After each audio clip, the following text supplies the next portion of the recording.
Shalom, nama saya Esther. Saya memiliki penyakit masalah di dalam tenggorokan saya. Batuk udah sebulan nggak sembuh-sembuh. Sampai saya tenggorokan sakit, suaranya hilang.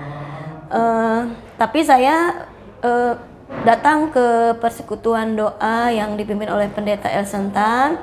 Saya didoakan sampai suara saya yang sekarang saya bisa bersaksi udah bisa bersuara lagi, udah bisa memuji Tuhan, udah bisa bernyanyi lagi untuk Tuhan. Setelah saya didoakan oleh Bapak Pendeta El Sentan.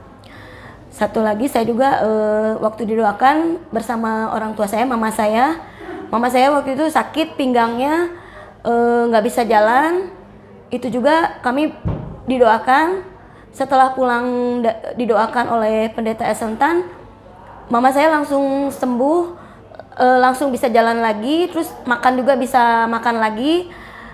Puji Tuhan sampai hari ini masih bisa berjalan. Tuhan pakai Pendeta El Sentan untuk mendoakan saya dan mama saya, sehingga Tuhan Yesus menyembuhkan kami berdua. Terima kasih.